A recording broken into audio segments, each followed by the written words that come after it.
Hey, what's up? Welcome back, Walking and Talking, episode 47.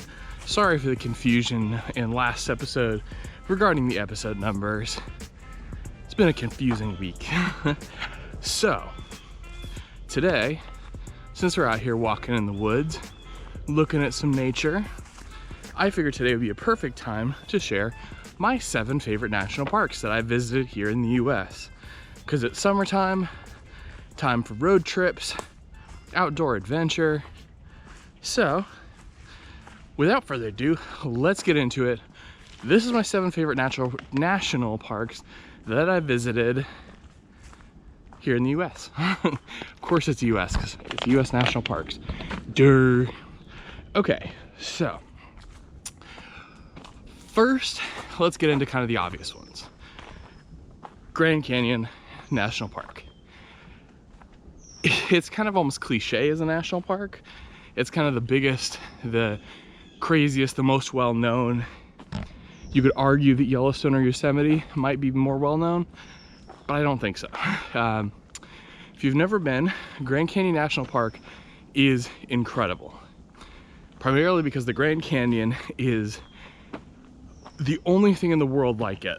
It is a gouge in the earth that is immensely deep and wide, and when you see it, it is kind of awe-inspiring, because to get to it, you basically go along a long, very flat, very straight highway, and then you get to it and there is just this split in the earth that is, it's like the inverse of a mountain range.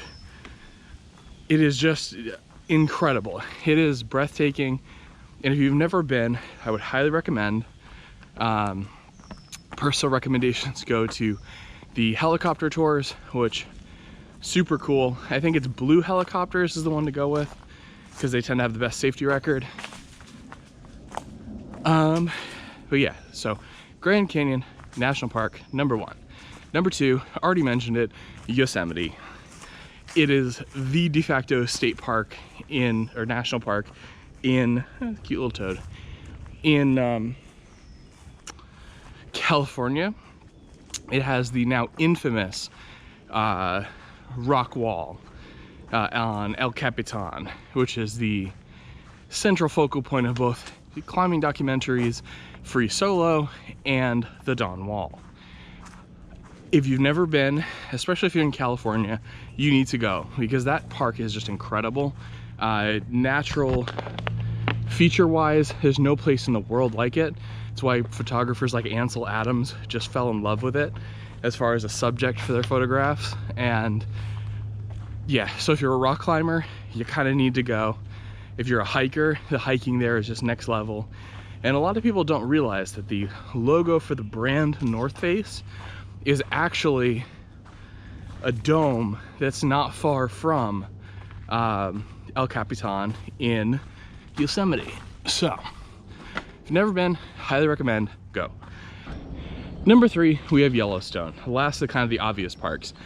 Yellowstone is well known for its geysers, i.e. Old Faithful, bubbling mud pots, and its wildlife. If you want to go someplace and see bison, you want to see bears, you want to see things that you can't see really anywhere else on the planet, Yellowstone is where to go. Went a while ago with my family, highly recommended. It's great for families because it's there's a lot of stuff to do and a lot of stuff to see, and it's all very accessible, so you don't need to be some high-level hiker to enjoy a lot of what Yellowstone has to offer. But going out and walking in the woods, it's highly recommended there, because there's some beautiful stuff that you can't see from the road. Next, let's talk about something more remote, and that is Glacier National Park. Glacier National Park is incredible. There is nothing like what you see in Glacier National Park anywhere else in the world, and it's very unique in that park is really only open from I think it's like April until October, because the road that goes through the national park because the road that goes through the national park is only accessible during those months. After that, it's basically covered in snow and impassable. It's got one of the most photographed lakes in the world, which you've seen in like half a dozen car commercials. The rock faces there are crazy, the waterfalls are crazy.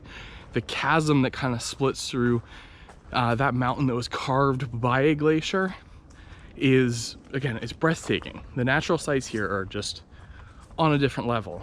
It's not nearly as big as Yellowstone, but it is in the same vicinity.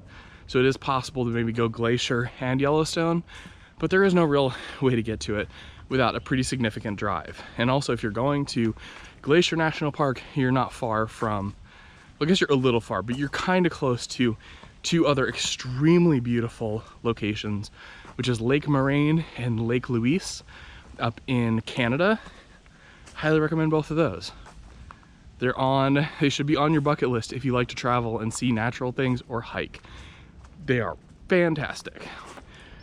Number 5 on our list, Baxter State Park and Mount Katahdin. One of the biggest mountains that I've personally climbed on my own 2 feet. Mount Katahdin in Baxter State Park is the end of the Appalachian Trail in Maine and the end of the 100-mile wilderness, which is one of the most insane hiking feats you can do. If you're looking for a good day hike and you're in the Northeast region, you want something that's pretty challenging but not insane, Katahdin is it. From a view standpoint from the top, especially on the knife edge, which is basically this like ever thinning pass across the ridge of the mountain, the exposure is intense. Getting to there is pretty intense because it's a little scrambly, which means you're climbing with your hands and feet on the ground because the grade is too steep just to walk up. It is highly recommended if you're into climbing, go check it out. And also the natural beauty of Maine is gorgeous. That said, if you go in June, July, or August, bring crazy bug spray because the mosquitoes there and the flies there will eat you alive. And you don't want to just get bitten to pieces because that would just be terrible and you'd be itchy. Also watch out for moose. Moose are notoriously cranky. So, number 6. The Blue Smoky Mountains also actually on the Appalachian Trail. But go see the Blue Smoky Mountains. They're one of those sites in the US that is just, it's quintessentially American. It's in a bunch of songs. And when you see it, you'll understand why it's gotten its quite strong reputation. It's just, when you sit there and you see that bluish haze moving through those very green, very steep mountains, it's visually arresting. It's beautiful. It is something that you just can't see any other place in the world, actually. And I would highly recommend going there soon because there's a lot of natural threats right now to that forest and that section of the Appalachian Mountain Range, between acid rain, various, basically there's been beetles and fungi that have been brought in from other countries that has murdered all of the trees in some of those spots. And again, it doesn't mean all the tree cover is gone. It just means things like the American chestnut are a thing of the past, which is kind of sad. Nobody wants to see things go extinct or get wiped off the face of the earth. Sorry, a little downer there. But last and not least, I want to talk about my 2 favorite parks possibly on the planet, and that is Bryce and Zion. If you don't know what Bryce and Zion are, think about Mars, and that's roughly what you're getting into. For beautiful rock features, for incredible scenery that is unlike anything else in the world. It is the place to go. I'm gonna mess this up. I believe it's in Zion. You have these little like rock spires called hoodoos, and they look, it's basically because air and water have gotten blown through there and they've shaped these things in a weird way. It's like you had cave stalactites. Oh man, I'm just gonna butcher this all over the place. It's like you had the stalactites, which I believe are the ones that grow from the ground, that are in a cave outside of a cave. It just looks super cool and crazy. It looks like you made those, like, if you ever as a kid dribbled wet sand to make dribble castles, it's like that. Again, super unique, super cool. And also, if you're in that area, I would highly recommend this little town called Moab. It's not exactly super close, but Jeepers and mountain bikers know about this town. Most other people don't. It's got a lot of the slick rock that you can go out and play on. And I would highly, highly recommend going and checking it out. So those are my 7 favorite natural or national parks here in the US. As always, thank you for joining me on my walk. And I will catch you in a video on Monday. Like, subscribe, thank you, peace.